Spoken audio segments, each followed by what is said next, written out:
A rifa, ela tem um evento específico, que é numa determinada data, um bem vai ser sorteado. Então, por exemplo, números de rifa na casa para somar, por exemplo, um valor de 100 mil, para sortear um bem de 10 mil, Isso. por exemplo. É isso que... All my fellas. All my fellas. All my fellas. All my fellas. All my fellas. All my fellas.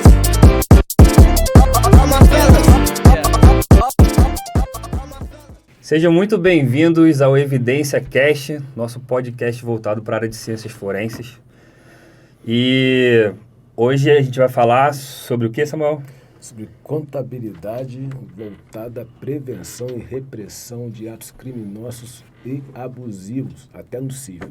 Uma forma do cidadão de bem se proteger, né? Contra juros extorsivos, contra crimes de consumo. Vamos falar sobre lavagem de dinheiro, criptomoedas. E né, o Ítalo aqui vai provar para vocês que não existe crime perfeito se um contador judicial te perseguir. Pessoal, mas antes disso, esse canal ele é uma iniciativa nossa, a gente não tem nenhum tipo de patrocinador e, assim, a gente pede uma colaboração de vocês. A gente lançou uma loja chamada Loja O Perito e lá tem diversos artigos, vários produtos que vocês, de uma certa maneira, comprando, conseguem ajudar, colaborar com a gente, financiar o nosso projeto, que, de uma certa maneira, vai trazer muito conteúdo excelente aqui para vocês, beleza? E acho que... Pode falar. Tá, eu peço também, né, que o projeto não é meu, não é dele, é nosso, é de vocês também, tá? É para o autoconhecimento, é para prevenção de crime, de danos, é também um projeto social. Então eu peço que vocês nos sigam, comentem, compartilhem, tá bom? Que sem vocês o projeto não vai vingar, então, tá bom? Se inscrevam aqui no canal, ok? Se inscrevam aqui no canal e é muito importante essa interação de vocês, tá? Sigam lá o Instagram, o Perito1, tá? E hoje a gente tem, assim, um convidado de peso, né? Nossa, o cara ele é realmente um mestre na parada, sabe tudo sobre parte de contábil. E é com muito prazer que a gente traz aqui o nosso grande amigo e perito criminal, mestre Ítalo. Prazer meu. Tudo bem, irmão? E aí, fala galera, tudo bom? Beleza? Cara, muito bom estar aqui. É bom estar aqui porque o assunto que a gente vai trazer, ele é tão presente na vida das pessoas e as pessoas não se dão conta. Dinheiro é moeda, dinheiro é poder. Eu gosto de começar assim. O que é dinheiro para a pessoa? Dinheiro é poder. O dinheiro, ele potencializa aquilo que você é e te possibilita fazer as coisas que você está a fim de fazer. Sim. E é tão importante que a gente tem Receita Federal, Receita Estadual, Receita Municipal, Banco Central, uma série de situações controlando como que você usa teu dinheiro, seja no Brasil, seja no exterior. Então, né, assim, a gente já introduzindo, não tem esse negócio de vou botar em cripto que não pega. A gente vai desenvolver esse assunto, tá? Mas não tem essa, galera. E assim, isso é tão importante que as pessoas não se dão conta. E essa conscientização, ela é fundamental até para você conseguir viver em paz, dormir bem, entendeu? Sim, maneiro. E acho que todo mundo quer saber mais ou menos como é que foi, cara. Tipo, você hoje é perito criminal, trabalha com a parte de contabilidade, mas assim, eu gostaria muito que você falasse aí para os nossos ouvintes, assim, como é que foi sua história, né? Bacana. Galera, vamos lá. Eu estudei contabilidade para passar em concurso, tá? Eu, na época, venho de família pobre, família humilde, e pensei, cara, meus pais não têm contato. O que eu preciso fazer para poder mudar a minha história? Eu sou de São Gonçalo, né? Rio de Janeiro. Meu irmão, o mais rico lá era o cara que vendia hambúrguer, era nesse nível. Aí eu falei, pô, mas eu não quero essa história para mim. Aí eu comprava figurinha da Copa, cheguei na banca de jornal, vi uma folha dirigida falando assim, concurso Banco do Brasil, R$2.000. Eu falei, meu irmão, fui ler, falei, cara, se eu passar na prova eu vou ganhar isso? Pra minha realidade da época, R$2.000, assim, mudei de vida. Tô grandão na foto, né? Tô bonito. Comecei a estudar. E aí eu pensei na faculdade almejando o concurso público. Pesquisei e caí na contabilidade. Me formei na UF, né? Em Niterói. E, assim, eu já era servidor público antes de terminar a faculdade. Sempre atuei na área financeira / contábil. E depois disso, eu continuei estudando para concurso de nível superior. Passei em alguns até ser chamado, né, para perito da Polícia Civil, perito contador da Polícia Civil aqui do Rio de Janeiro. Mudei de vida no sentido de descobrir novas áreas. Foi onde, inclusive, eu descobri a perícia contábil, porque na faculdade eu tive assim, uma disciplina, mas muito superficial. Aí entendi o universo, cara, a magnitude da perícia contábil.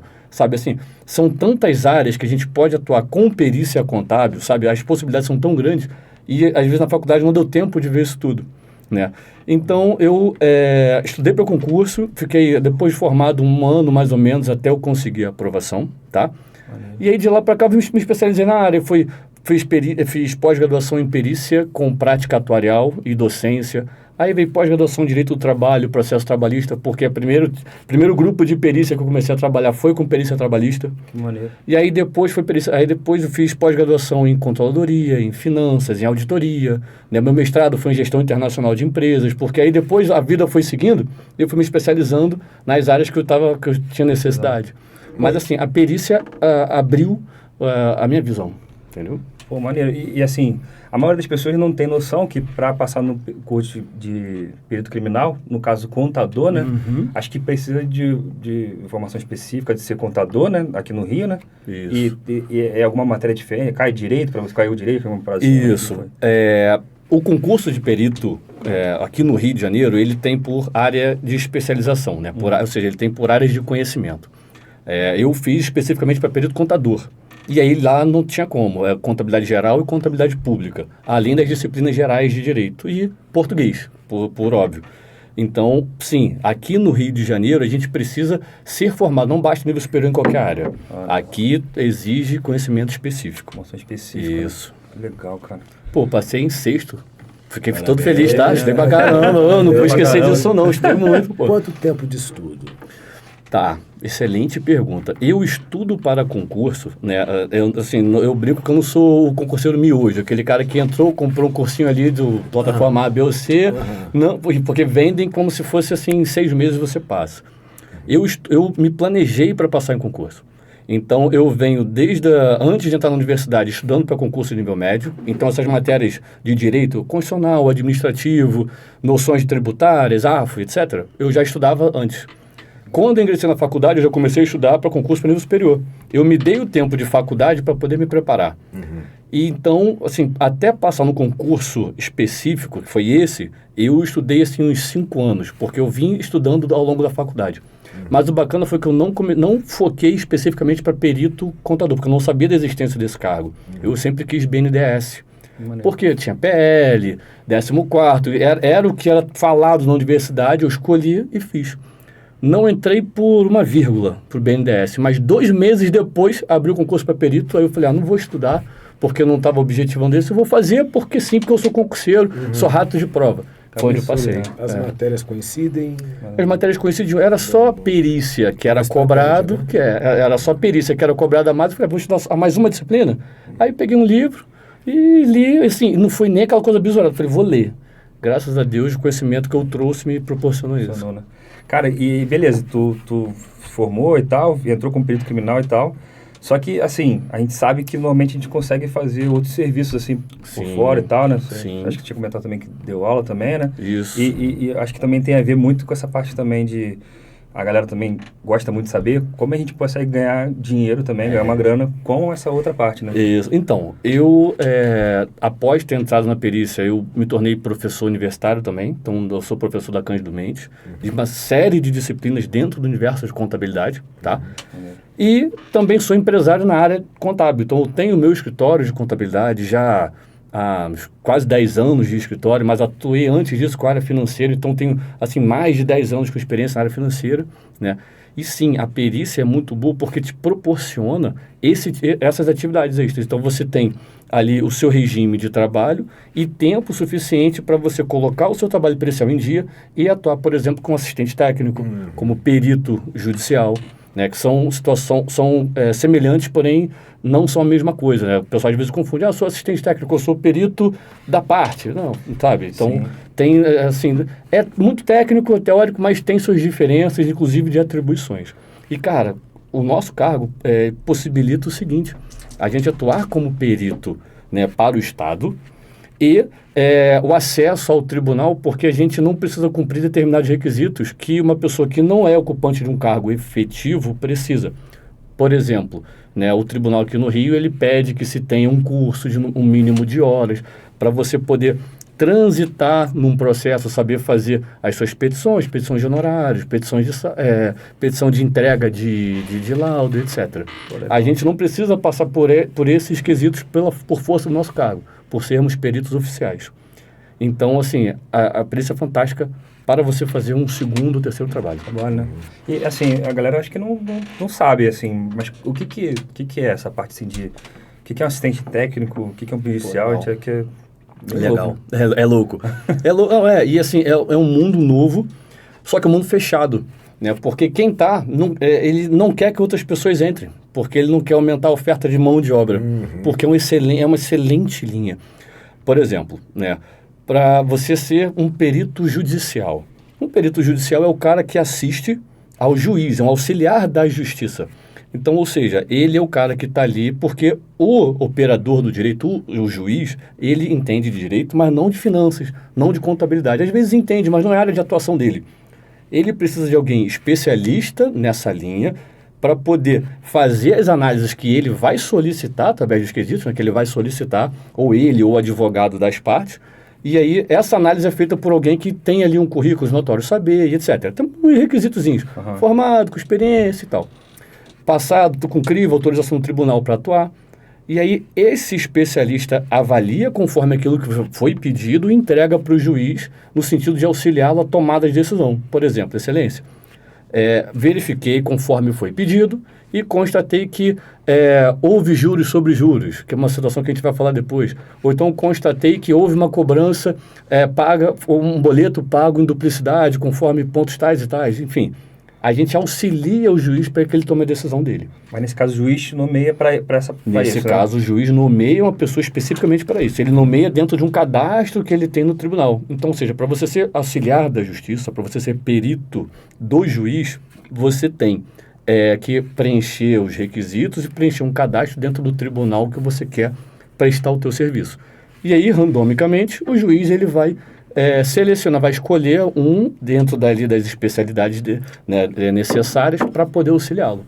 Cara, deve ser o dia inteiro, tipo, alguma coisa voltada para isso, né? Tipo, alguém deve ter alguma pane voltada que precisa de um contador para poder resolver um problema. Eu vou te falar que perícias financeiras / contábeis é, assim, uma das maiores demandas. Porque aí você tem banco, você tem condomínio, você tem prestadores de serviço, como, por exemplo, um serviço de telecom, né? Um serviço de telefonia, sabe, você tem operador de cartão de crédito, você tem uma série de situações e todas elas se esbarram na perícia contábil / financeira.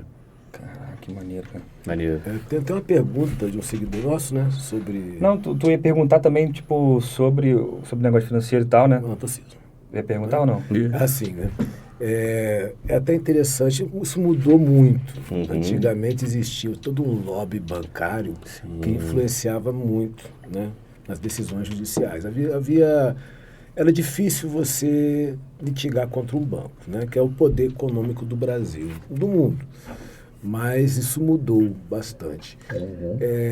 O artigo 71 do CDC, né, ele diz que há crime quando a cobrança ela é indevida. Só para a nossa plateia, o Código de Defesa do Consumidor, galera, o CDC. Artigo 71 do CDC. Isso. Né? Ele diz que é crime quando o banco, né, qualquer fornecedor de serviços ou produtos, ele faz uma cobrança vexatória ou indevida, com informações falsas, por exemplo. O anatocismo, né, seria, né, uma cobrança criminosa com base na letra da lei? A sua visão como perito? Beleza. Cara, excelente pergunta.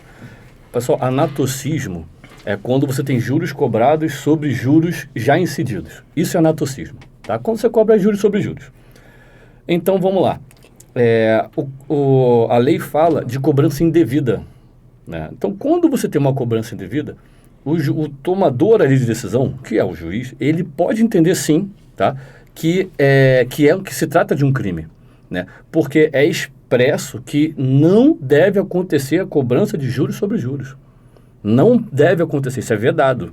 Então, quando uma situação vedada acontece, vou dar um exemplo. cartão de crédito ou financiamento imobiliário. Então, tem o valor do principal, a parcela do principal, mais os juros incidindo sobre o saldo devedor. Isso tudo, mais um seguro que normalmente tem, compõe aquela prestação de um financiamento de imóvel, por exemplo. Não houve o cumprimento daquele pagamento na data. Então, tem a correção, né, tem os juros e a multa daquilo. Ele não deve incidir sobre a parcela dos juros que já foi incidido sobre o saldo devedor. Ele atualiza o principal, o saldo devedor, não os juros. Então, não pode haver essa incidência de juros sobre juros. É o que mais acontece.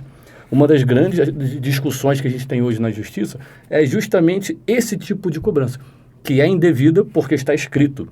Logo, né, em respeito ao que diz o CDC, né, eu entendo que sim. E, pelo que eu vejo, pelo que eu tenho acompanhado, a maioria dos tribunais segue nessa linha, tá? Que não deve acontecer, que trata-se de um crime.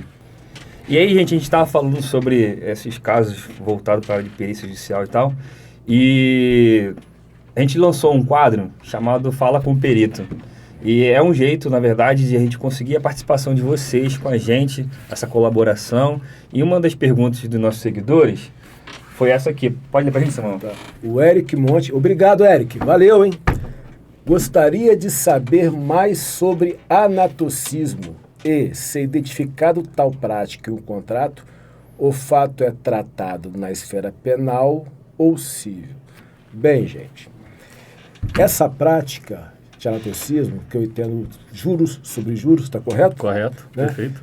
Ela pode configurar tanto o ilícito civil quanto penal, dependendo do contexto, né? O artigo 71 do Código de Defesa do Consumidor, ele declara, né, ser crime a cobrança indevida de forma vexatória. E muitas vezes, inclusive, né, esses bancos, né, que têm o benefício de programas do governo, de habitação, tem todo né, contexto social, contexto social, né?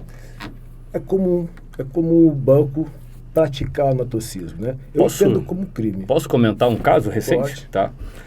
Um cliente meu, ele estava passando por uma situação financeira, né, ruim, sazonalidade de mercado, e de forma preventiva a gente foi ao banco para a gente conseguir uma linha de crédito para que não desse problema em relação a juros, cobrança de juros. Então a gente fez uma administração de risco, pagar um juros menor para que no futuro não se pague um juros maior. O banco, para essa administração de risco, cobrou, pasmem, 7% ao mês de juros. Quase a agiota, né? 7% ao mês. Foi que eu brinquei com o gerente. Falei, meu irmão, a agiota tá cobrando 10, você tá pedindo 7? Assim, sabe? E o agiota não bota nada em garantia não, é na palavra, no fio do bigode, né? 7%. E quando fui ver a memória de cálculo fluxo de pagamento, ele precisava de um valor, acho que 60 mil, que em 2 anos virariam 180 mil. Caralho. Aí eu fui ver o fluxo e na memória de cálculo eu constatei que houve anatocismo. Falei, cara, vocês estão prevendo situações que não podem, porque esses juros aqui ele está falando em cima do valor da prestação. Prestação é principal, mais juros, mais seguro. E a atualização, no caso de um atraso, né, é em cima do principal. Você não pode cobrar os juros em cima dos juros. Sim. Mas isso é disposição geral do contrato. Eu falei, olha, eu já falei, caso isso ocorra, isso aqui é uma discussão judicial, mas você é o gerente, você entende, ou seja, tem previsto no contrato, como ele perguntou. E aí o ponto, na minha visão como perito, civil ou penal ou os dois? Bom, eu sou contador. Esse tipo de discussão, ele é mais técnico-jurídica. E a gente tem que ter muito cuidado, porque eu também conheço alguns peritos que não são formados em direito, mas se acham advogados por trabalharem com isso. Então a gente tem que ter humildade e reconhecer o seguinte, eu posso até ter um conhecimento, mas eu não entro nessa discussão porque eu não sou hábil, não sou competente para isso, né? Competente tecnicamente. Eu entendo que seja nos dois como perito, porque tem dispositivo legal. Mas esse tipo de situação é interessante que alguém do direito responda. Agora, o que eu afirmo não pode haver anatocismo. Sim. As perícias às quais eu fui nomeado para auxiliar o juiz em relação a isso, a constatação se houve ou não anatocismo, né, eu não me lembro de ter pego uma perícia em que não tinha. Anotocismo. É muito comum, né? Mas o anotocismo ele é vedado, juridicamente vedado. Então, como perito, aqueles juros compostos, né? Tá certo o termo? Isso. Né? Pagos. É uma cobrança devida, não é? É devido. Então, a lei determina que tudo aquilo que você é indevidamente cobrado e paga tem direito ao indébito. O que é indébito? É o dobro. O juiz te dá o dobro daquilo que você pagou, fora o dano moral. Fora o dano moral. Então, a repercussão é civil, prática para o cidadão de bem. Hoje, 70% das famílias do Brasil estão endividadas. Sim. Muitas vezes por abuso praticado pelas Instituição. pelos bancos, instituições financeiras em geral, né? E sem contar aquilo que quase ninguém sabe, gente, é crime. Lê o artigo 71 do Código de Defesa do Consumidor. Seu direito está ali garantido, meu amigo. Né? É isso. Está ali garantido. É civil, mas também é no penal. A Polícia Civil tem uma delegacia, né? Especializada na repressão de crimes contra o consumidor. Poucos sabem disso. É verdade. Né? E os bancos só se aproveitam da ignorância do povo, da falta de conhecimento. Vou falar que até da inocência do povo. Inocência. Porque, por isso que eu falo que o dinheiro move o mundo. E contabilidade é um assunto que as pessoas não dão a importância que deveria dar, porque tudo que você vai fazer, se você vai comprar um carro, uma casa, usa o cartão de crédito, tem conta em banco, você passa por eventos contábeis que você não se dá conta. Então, hoje, por exemplo, a gente está falando aqui de uma situação que pega a história da formação da sociedade brasileira, que é o quê? Vou comprar uma casa financiada em 30, 35, 40 anos, vou comprar um carro financiado em 5 anos, vou pegar um cartão de crédito, vou pagar, ao invés de pagar a fatura, vou pagar o mínimo, porque esse mês eu estou duro, jogo isso para frente. Tudo isso você esbarra por evento contábil, barra financeiro, as pessoas não se dão conta. Quando você vai fazer, por exemplo, é uma situação que eu vejo que as pessoas não fazem orçamento familiar. Parece besteira, mas tem uma ciência muito grande na hora de você pegar um papel, uma caneta. Eu não estou falando de pegar uma planilha eletrônica, não. Papel e uma caneta e falar quanto é que eu gasto, quanto que eu ganho, qual o gasto que eu não posso cortar e qual o gasto que eu posso melhorar. Tem uma ciência muito grande, a gente não tem essa cultura. Isso é contabilidade. Eu brinco na faculdade que é aquela contabilidade de padaria que funciona desde que o mundo é mundo. Que o cara pegar um tripão ali e falar, pô, entrou dinheiro aqui, saiu aqui, entrou aqui, saiu aqui, passa a régua. Sobrou mais do lado que entrou dinheiro ou do lado que saiu dinheiro? Esse tipo de equilíbrio é um evento contábil. E as pessoas não se dão conta da importância disso. Isso salva casamento, isso salva relacionamento, isso salva vida, isso salva escola. Noite de sono. Isso salva noite de sono. E é isso. E economiza dinheiro com o psiquiatra também, né? Terapeuta, psiquiatra. Você até falou um assunto que, cara, é muito interessante. Você falou sobre ser nomeado, prejudicial e tal. Mas também, acho que, até para o pessoal entender, que a gente também consegue, como, por exemplo, contador, né? Não sou contador, mas tem outra...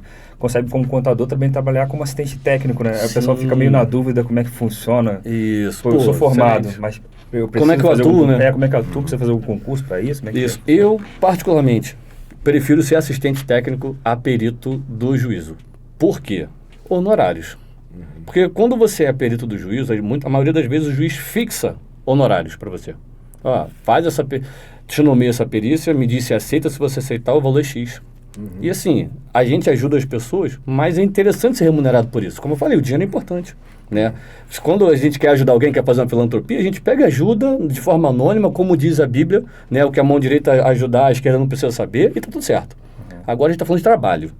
Eu prefiro ser assistente técnico. Por quê? Porque como assistente técnico, além dos honorários, regra geral, serem melhores, você tem mais liberdade de atuação. Onde é que o contador pode... Como que o contador pode ser assistente técnico? Por exemplo, uma perícia dessa, conta em face do banco, e aí, né, uma pessoa não está de acordo com o fluxo de pagamento, se sentiu lesada, vai contratar um contador para que o contador refaça aqueles cálculos de acordo com o que está, por exemplo, expresso no contrato, e aí, em cima disso, é de livre negociação o valor hora de trabalho. Então, quando você já está um tempo no mercado consolidado, tudo isso entra em outra ciência dentro da contabilidade, que é a precificação. Uma coisa é uma pessoa recém-formada fazer esse trabalho. Outra coisa é uma pessoa que já tem 10, 15 anos de experiência fazer o mesmo trabalho.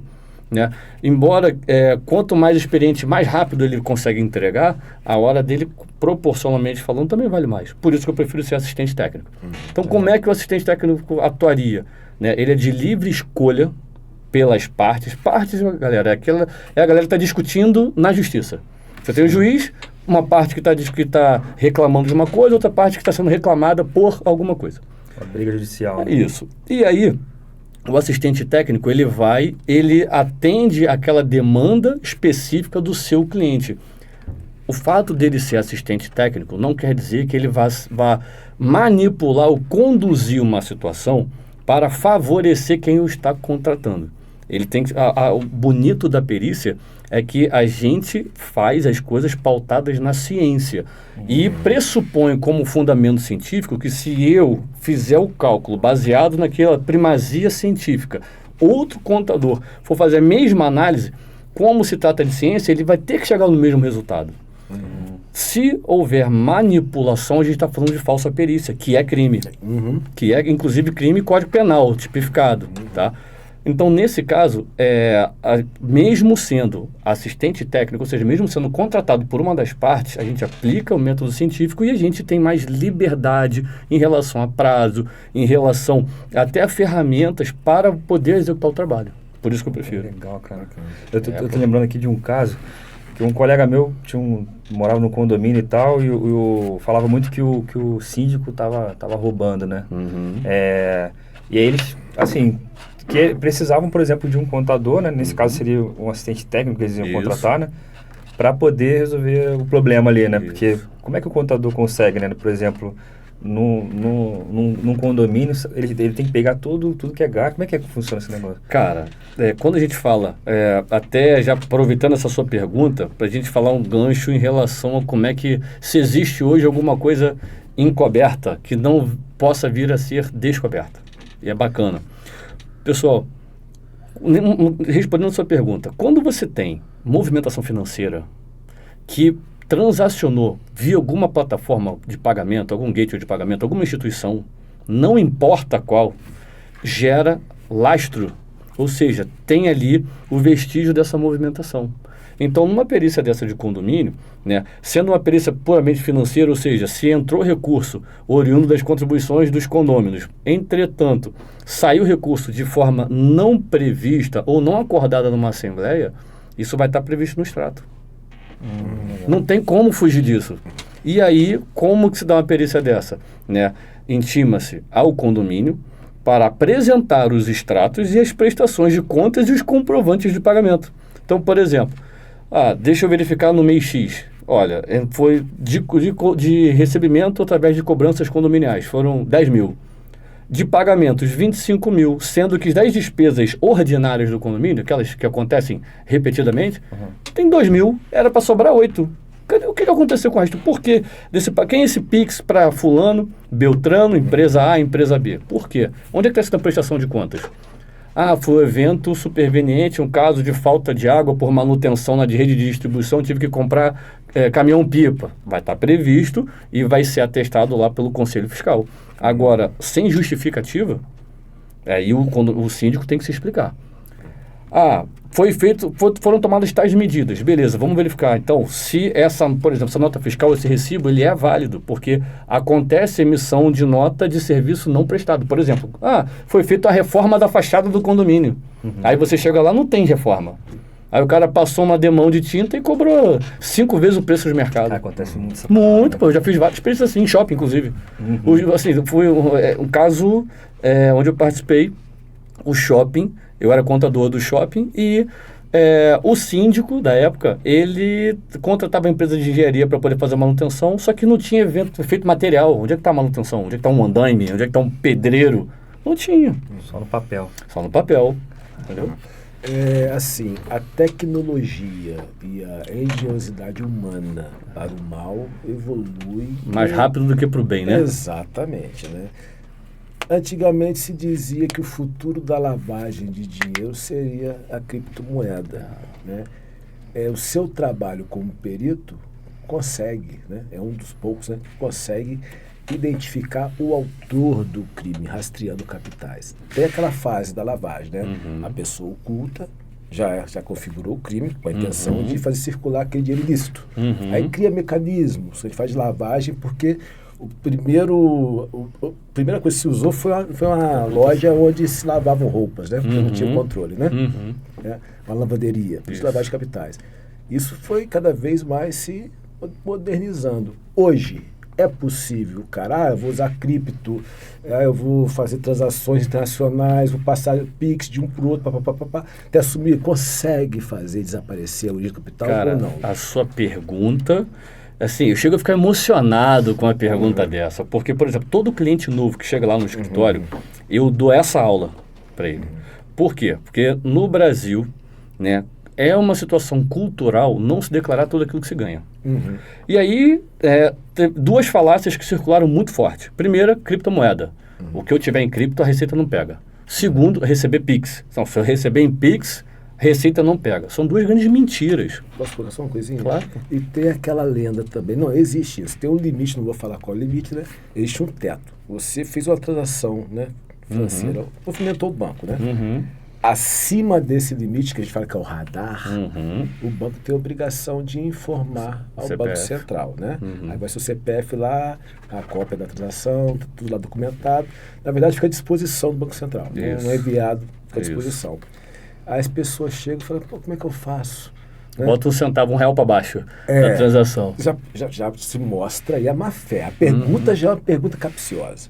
Qual a sua opinião? Encaixando, desculpe interromper, mas para vamos desenvolver. Vamos desenvolver. Também com esse, né? Não, vamos desenvolver isso. Olha só.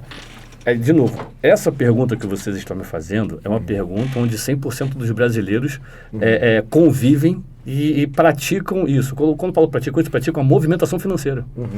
Hoje, só aquele que não tem conta corrente que não pratica isso. Fora todo brasileiro. Por isso que eu volto a repetir. Contabilidade é uma das ciências mais importantes que se tem para um dia a dia. Eu falo que contabilidade, cidadania, direito civil e penal. Porque assim, eu sei conviver em sociedade, eu sei que eu não posso fazer para não ser preso e eu sei lidar com o meu dinheiro sem correr na dor de cabeça. Respondendo isso, não existe uma forma de se movimentar recursos sem que você deixe uma ponta solta passível de uma pessoa, de um analista, ou de um auditor, ou de um perito encontrar. Por exemplo, a gente viu recentemente a história do Brasil, né, uma pessoa que foi presa com 55 milhões de reais de dinheiro em casa. Alugou um apartamento, botou 55 milhões lá, porque não tinha como movimentar. Esse é o ponto. Você, vou receber em dinheiro, porque se eu receber em dinheiro não gera lastro. Só que você consome. Então, se você recebeu em dinheiro, você não vai poder gastar o dinheiro. Porque se você gastar, pensa comigo o seguinte, uma pessoa que ela não declara imposto de renda por se enquadrar na situação de isento. Não faz a declaração anual de imposto de renda por ela deduzir que ganha menos de R$1.900. Tá?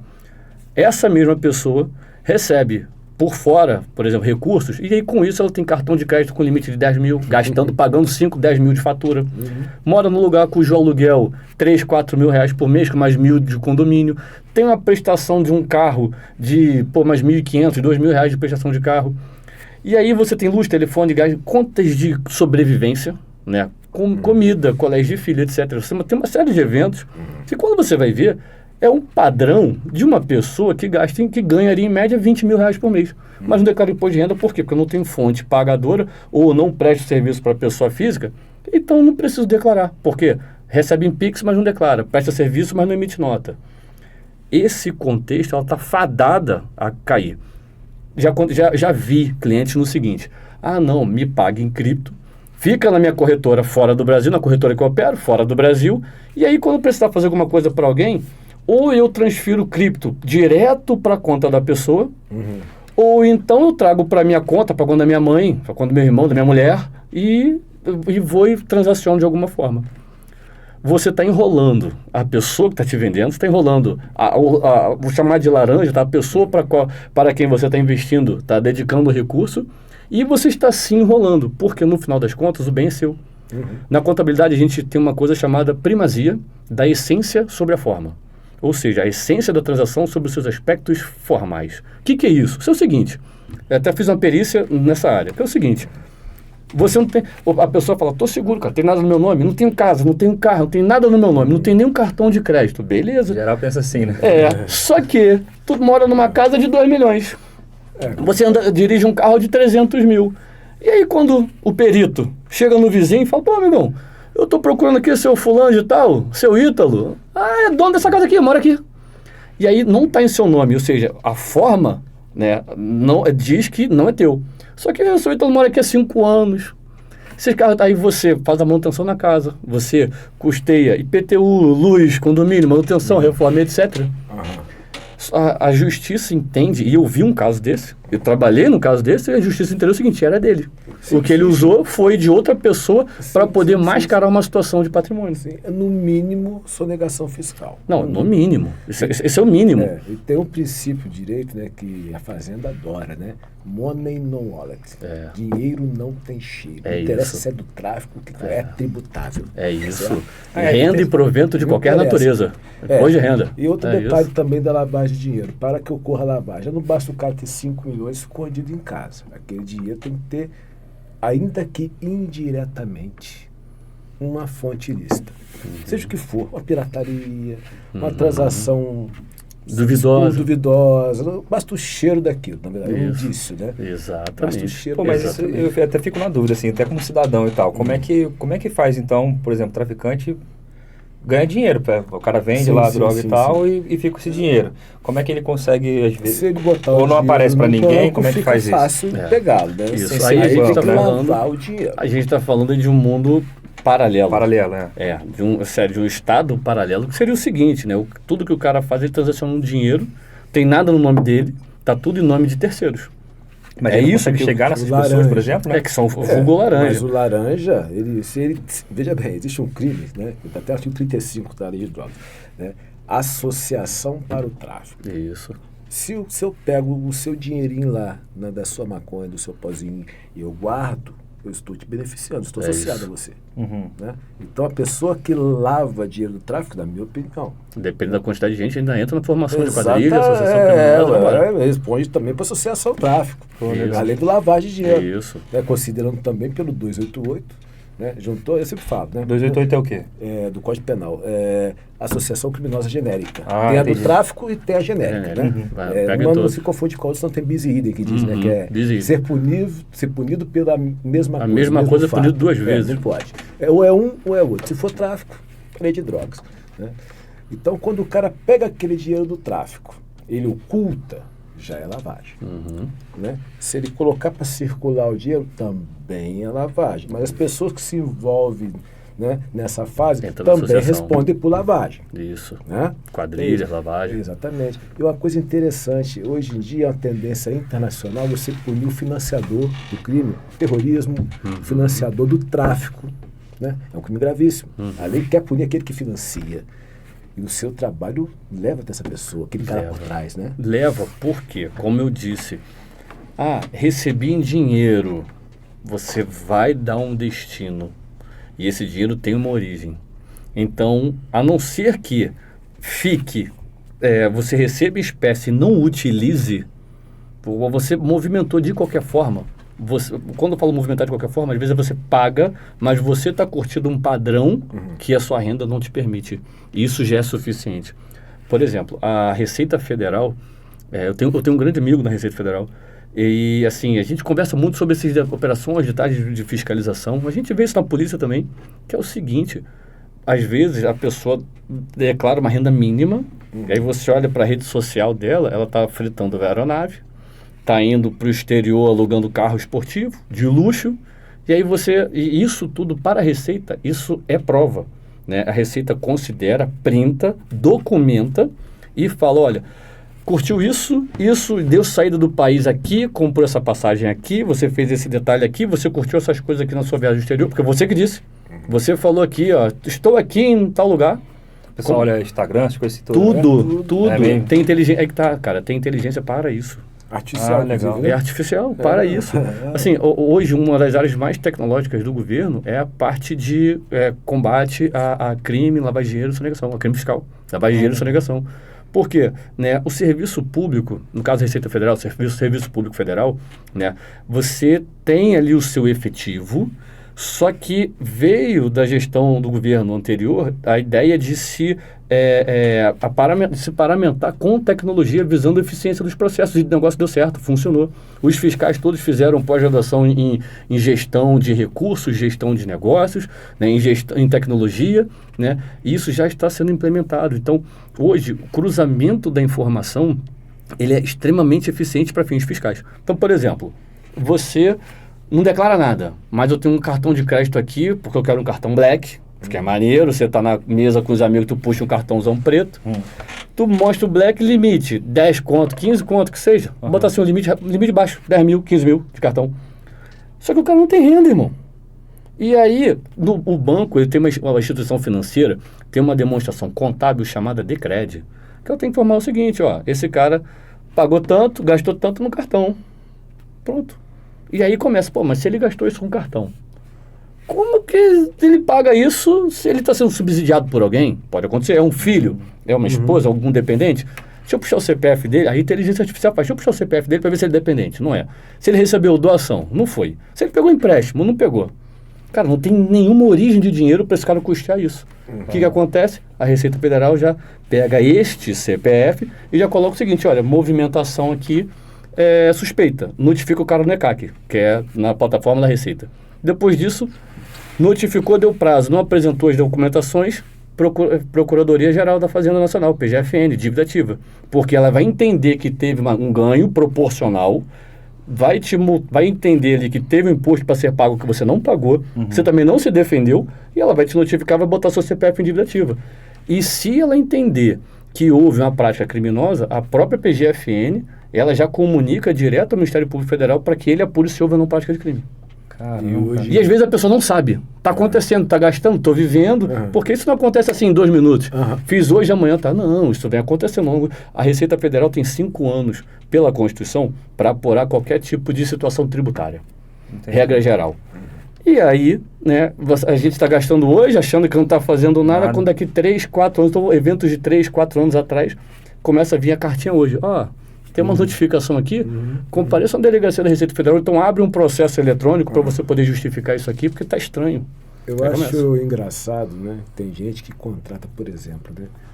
Paga um aluguel módico para tirar uma foto num jatinho, para postar, né? E hoje em dia, com essa tecnologia de reconhecimento facial, que fotográfico está muito mais fácil, né?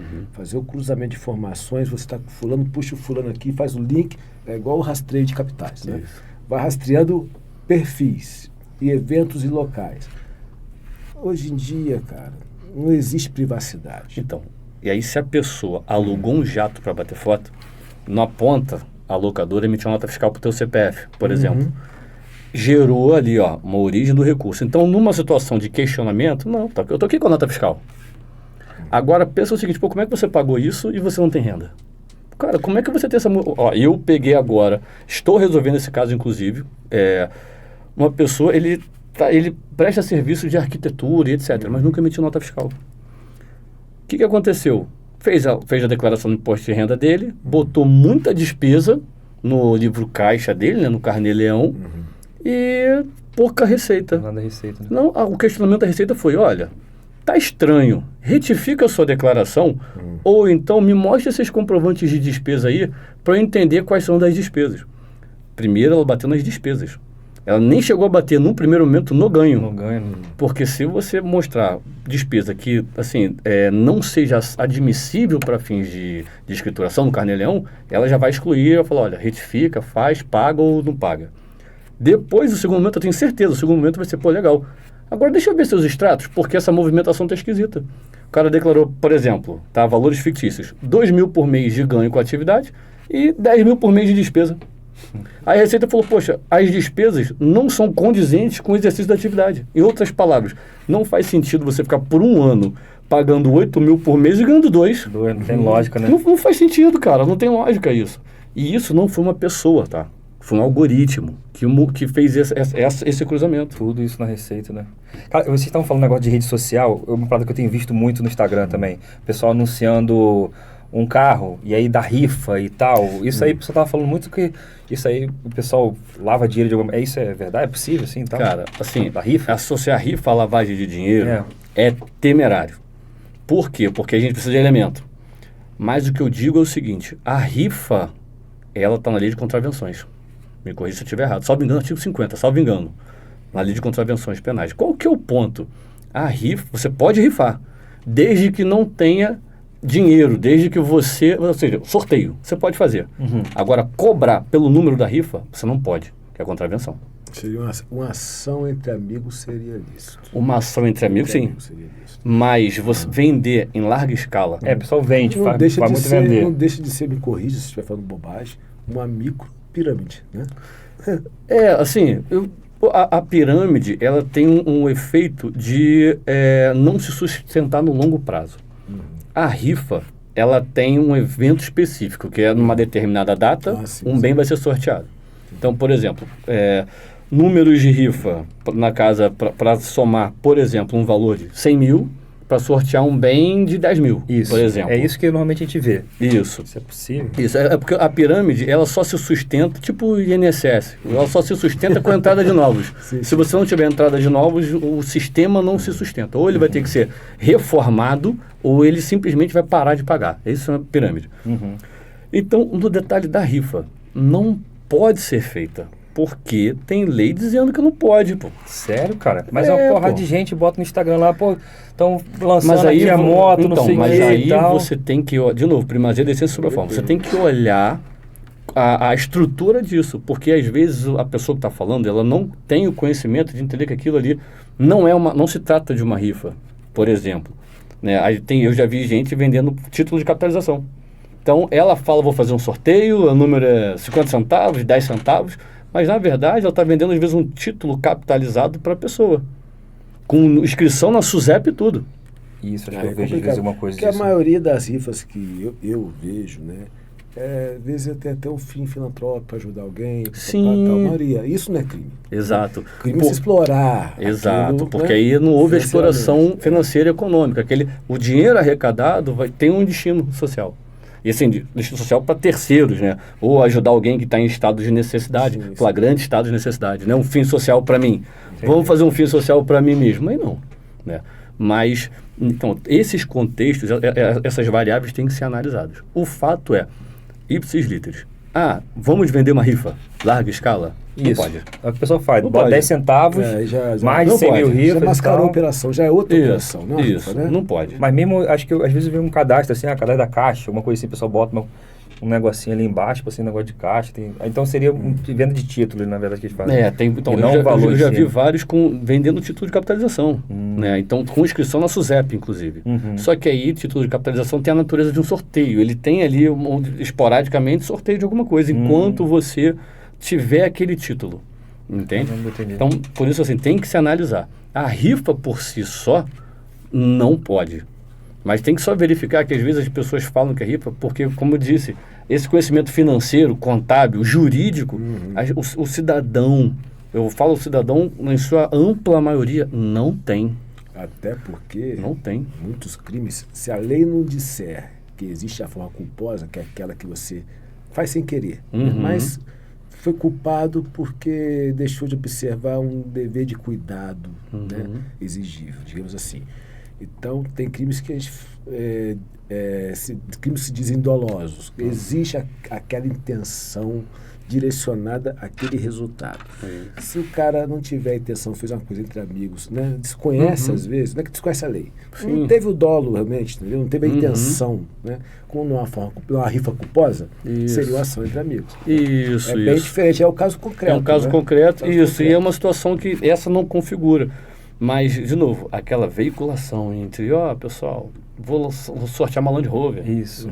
10 centavos, Não, mas tenho 100 mil números. Isso. Com Não, o cara vocês quer aí. ganhar dinheiro. Aí, né? Entendeu? Aí, nesse caso específico, aí você tem que ver o que ele está vendendo. É só o número ou tem alguma coisa atrelada ali que dê para a pessoa algum benefício? Entendi. Entendeu? Eu até te fazer uma pergunta. Tu já pegou algum caso assim muito louco, assim, alguma coisa assim diferente do que você já pega, assim, tal, que envolva outras coisas, ou que não sei, alguma Contábil? coisa? Contábil, assim? Cara, eu vi uma situação contábil onde o genro, né, ele morava na casa que estava em nome da sogra E aí, por uma situação de processo, acho que foi processo trabalhista, aí quando pediram a desconsideração da personalidade jurídica, que seria o seguinte, a empresa não tem dinheiro para pagar, então vamos no patrimônio do sócio. Receita Federal é só comum, isso é quase que automático. Olha, ela não tem condição de pagar não, a empresa, vamos no sócio, é quase que automático. Posso fazer só uma colocação, que é Claro. um requisito, né? Claro. O sócio tem que ser o gerente, aquele que administra, e extrapolar os limites, né, dos poderes contratuais dele. Aí ele responde com o patrimônio dele. Ou praticar crime, né? Isso. Só para a pessoa, para o cidadão ficar Apavorado. tranquilo, apavorado. Você que tem uma limitada, fica tranquilo. Só não pode extrapolar os limites de gerência permitidos no contrato social. Isso. Aí, no caso de desconsideração da personalidade, quando chegou-se no patrimônio do sócio, ele não tinha patrimônio. Aí falou, não é possível.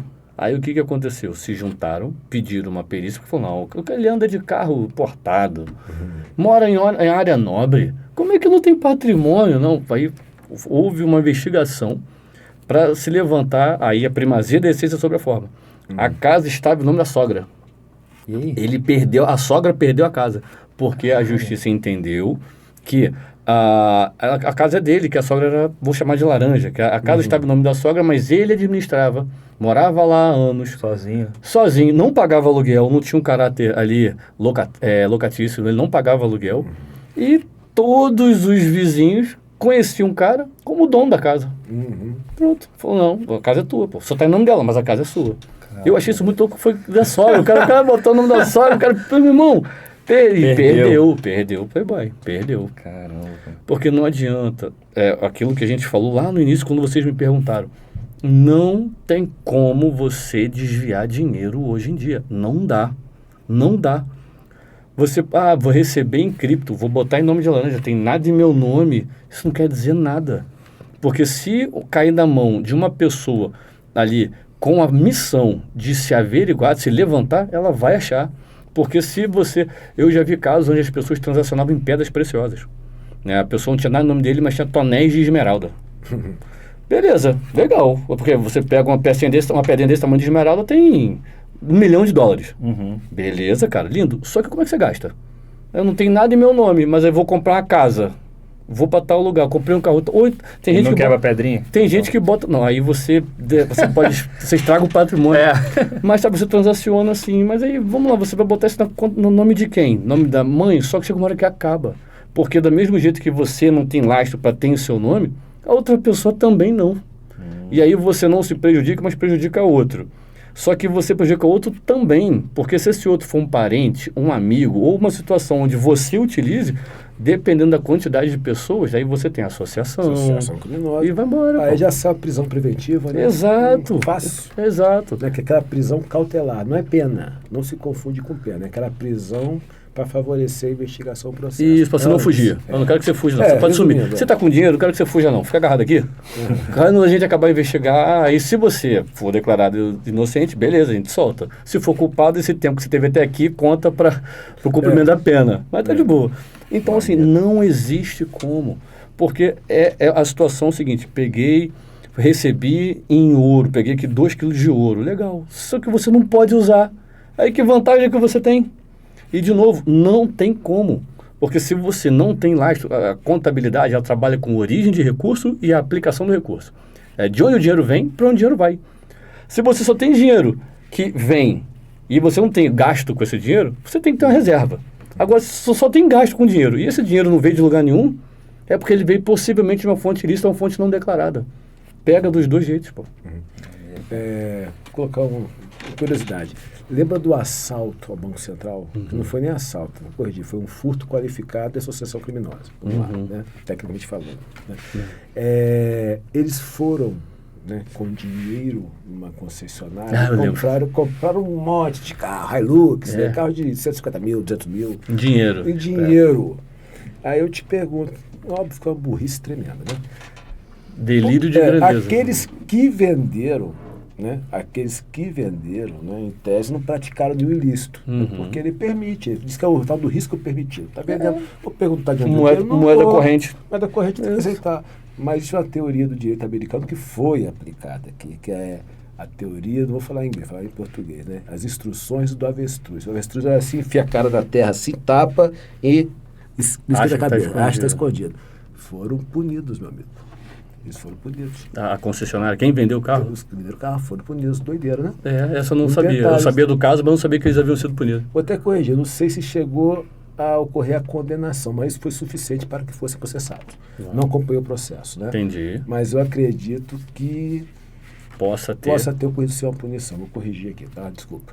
Maneiro. Mas foi suficiente. É essa teoria americana, né? Uhum. Nós adotamos muito lá de fora. Hoje Sim, em dia, o né? direito americano influencia muito. Hoje em dia nós estamos sendo influenciados muita coisa da Alemanha, né? E tal, dos Estados Unidos. Então, a gente, Agora, a própria barganha hoje entre acusado e Ministério Público, né? É o de barganha do, estado, do direito americano, né? Que hoje é o acordo de não persecução penal. Né? agora para você ver, em tese, né, quem vendeu o carro não se preocupou com a origem do dinheiro. Para você ver que não é só, é uma questão social também. Exatamente. Porque assim, o que você faz com o seu dinheiro é da sua conta. Cara, mas tem que haver um esclarecimento, porque não é essência sobre a forma. Não é natural em que uma pessoa chegue, por exemplo, com 150 mil reais para comprar um carro. Exatamente. Ou então chegue com Saco de dinheiro. 500 gramas de uma pedra preciosa para comprar uma casa. Não, sabe, não é... normal, né? É porque o nosso direito, ele é assim, me corrija se eu estiver errado, Não, tá o correto. nosso direito, ele é regido pelos costumes sociais. Os costumes sociais provocam a modificação do direito. Sim. Né? Tem o direito consuetudinário, né? Que é aquele direito não escrito, não positivado, Costume puro. mas é por puro costume, tipo a Constituição inglesa. Beleza, Tipo isso. Então o nosso direito é um direito positivado, escrito, mas a parte costumeira dita. Não é, hoje, onde tudo é digital, onde o dinheiro é digital, a gente fala em blockchain, é Pix, para lá, para cá. Aí chega uma pessoa com um saco de grana. Fala, irmão, me dá, quanto é que é esse terreno aí? Quanto é que dá esses 10, 15 carros aí? Dá 1 milhão. Toma aqui uma mochila. Traz um contador de nota. Por exemplo, eu já fui bancário também, fui gerente de banco, gerente de pessoa jurídica de banco. Chegava pra gente, todo dia, pessoas, os maloteiros, né, as pessoas das empresas com sacos de dinheiro para que a gente contasse para depositar na conta. Muito simples. Empresas que trabalham ali no comércio, né, transacionando, por exemplo, você pega uma grande rede de papelaria, que no centro do Rio tem bastante. A mesma empresa tem, às vezes, 5 lojas só no centro ali. Então, eles faturam muito em dinheiro, porque são coisas pequenas, R$2, R$5. Aí soma verdade. tudo, deu 300 mil. É natural daquele tipo de atividade. Agora, uma pessoa, chega, nós, meros mortais, esse tipo de transação em dinheiro, primeiro que a gente, no Brasil que a gente vive, a gente sabe que não é seguro você portar volume nessa monta. 300 mil, né? E aí o cara chega com uma grana e acha que está tudo bem, tudo certo. Eu, de novo, não sou do direito, mas eu entendo, né, pelo menos questionar quem recebeu, porque, cara, isso não é normal. Sim. Se você não teve a curiosidade de saber, de fazer uma ficha desse cara, entender qual que é a atividade dele, tem? É que as pessoas não sabem, né? Mas o direito penal, ele pune aquele que participa do crime. Que seria, nos filmes, falar, você é cúmplice. Isso. Não partícipe. Quem que é o partícipe do crime se a conduta de participar não for um crime específico, né? Partícipe é aquele que dá a ideia, aquele que instiga a ideia, ou que auxilia na prática da ideia, melhor falando. Você deu a ideia para o cara praticar o crime, o cara praticou, você já é responsável. Começa por aí. Você facilitou de qualquer forma, você também é responsável. As pessoas não sabem disso. Até onde eu posso agir? Deve-se ter É cuidado. o que as pessoas falam, por exemplo, naquele caso de suicídio. Ele se matou, mas você falou, vai, pula mesmo, duvido. Não responde pela morte, porque a Mas- lei diz que é isso. participação em suicídio. É né? isso aí. É um Cara, crime específico. Como o trabalho assim do Interessante, contador, né, do perito na parte de contabilidade é importante, né?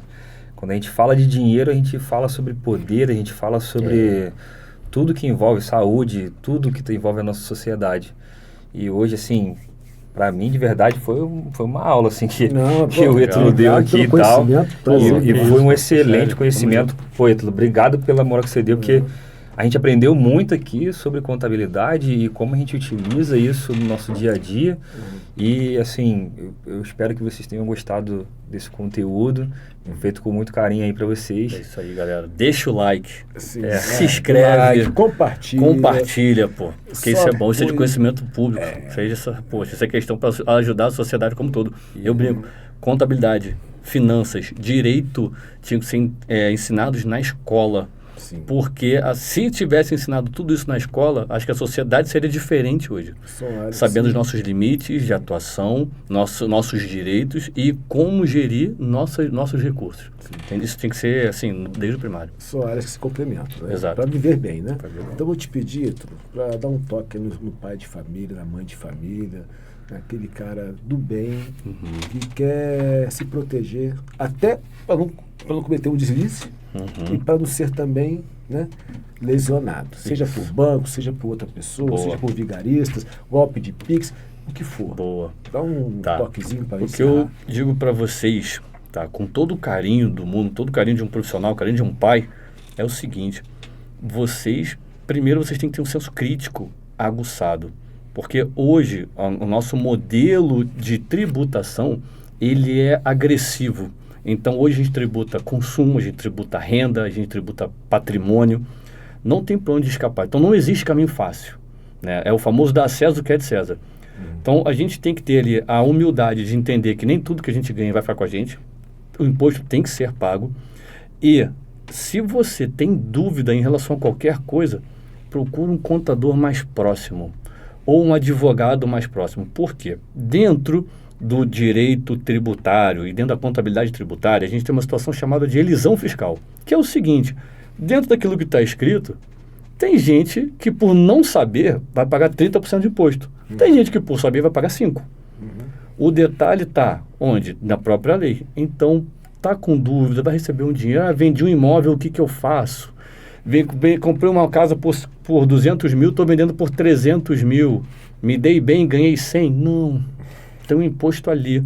Então, vai fazer movimentação financeira, seja receber, seja pagar, qualquer situação, não sabe, não está seguro, procura um contador mais próximo de você, pede indicação para um amigo, mas não deixe de fazer isso, porque é melhor você pagar o imposto devido e dormir em paz do que deixar daqui a 3, 4 anos a Receita te cobrar.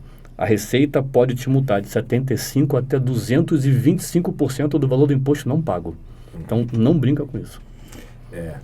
Tem um sábio que disse: nada mais certo do que a morte e os impostos. É isso, não for. Complicado. É isso, galera. Gente, obrigado. Valeu. Tá? Pessoal, um abraço. Tchau, tchau. Sigam lá, o Perito 1 no Instagram e se inscreve aqui no nosso canal. Tamo junto.